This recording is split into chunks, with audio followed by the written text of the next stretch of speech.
What is going on, everybody? So today I want to be talking about health and what I've learned in the last 3 years as a physiotherapist in the musculoskeletal space. And it's not just all about stretching, specifically muscles. Let's get to it. So regardless if you're talking to physio or is whatever you see online, everyone talks about stretching. And this is the thing that they're not telling you, compressing tissues, specifically connective tissue. Another word for that is the fascia. When you have a sore back and you want to do a stretch, you're actually stretching connective tissues and actually don't like it. And the reason why they don't like it is because there's inflammation in these tissues, which is what is causing pain or the response from the head to cause you to have a pain response to ultimately make you not want to stretch anymore. So what's the answer to this? You do the complete opposite. You go from a stretch to a compression. So if something hurts stretching, you do the complete opposite. And where's this kind of understanding? This is super simplistic way of me trying to break it down. But it's the idea where fascia doesn't like to be stretched out. I really highly recommend you watching this video. This is Brian Tuckey, the guy who invented something called fascial counterstrain, which is a way of analyzing the whole entire body to find tightness and restriction and dysfunction body. And then compress gently, very gentle technique to help reduce pain, increase flexibility, and ultimately help the body heal itself. These people are facilitating the healing process. I even asked Grok 3 if it knew anything about fascial counterstrain, and surprisingly, it did give me a pretty interesting summary.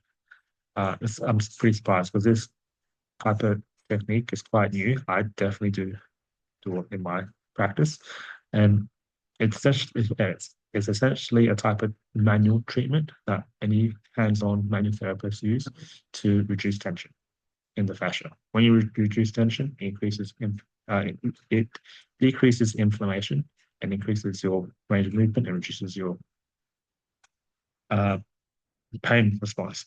And it's really gentle, doesn't take too long. And although there's not much research yet, and this is the thing I say about research, it takes 10 to 15 years to develop a conclusion, if you get a conclusion. Since this is very new, and some people may say cutting edge, there's not much out there. There's only anecdotal stories. And this has got me thinking, especially for those that have been to uni, as good as research is, the only limitation that I have with research is that it can't capture what is working that's new. Fascial counterstrain, what AI can do, and how it will affect us in the future. What has social media done to our mental health in the past 10 years?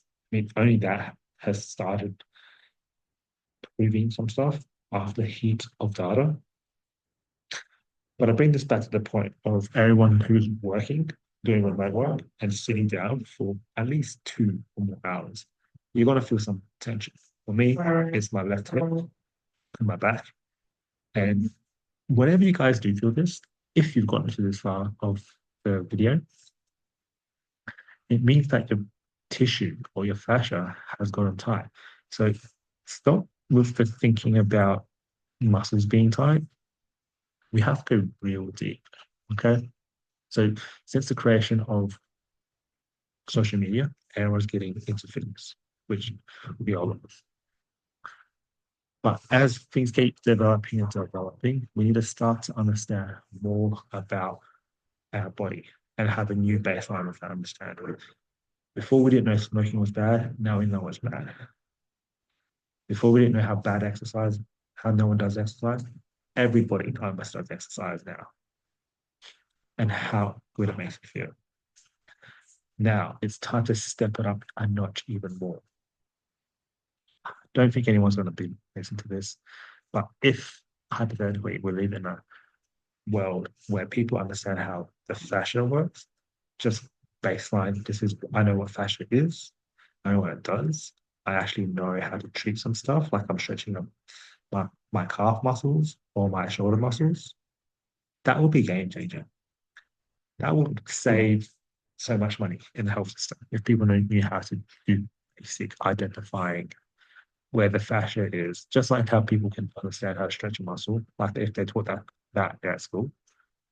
So if something hurts, like for me, if I stretch there, that's my medial epicondyle, which is another word for the inner elbow.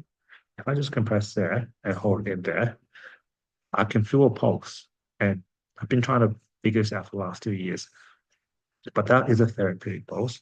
And the person who designed this, who was Brian Tucker, is really, really good at it. He's so good at it that he can trick a lot of different things. But me in 2 years' time, after 2 years' time, I'm getting the hang of it. So let's wrap this up. Moral of the story: in health, the bad guy is inflammation. Where does inflammation come from? It comes from a lot of things: alcohol, drugs, sugar, lack of sleep, injury, repetitive strain, cortisol, which is a hormone that releases stress when you're stressed out, or if you're in constant pain. Therefore, just causes a negative feedback cycle if you're in pain. That's why pain is so hard to get out of. But the reason why I want to talk to you about this is generally my wheelhouse. I'm really invested into further understanding how the body works in relation to the fascia and what causes pain in relation to tight inflammation, tight muscles, tight structures around the joint, and how to release them based on fascial chemistry. So I really want to do a quick video on this. If you guys have made it this far, I want to show you my stats. So here are my stats. If I can get more than 8 videos for this one, I'll be pretty happy.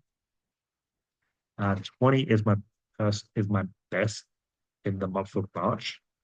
Let's get to 100. Get to 100. I'll be pretty happy. And maybe I should have put this at the start because this would be what people want to hear. But that being said, I'm pretty sure it's 10 minutes, maybe 7.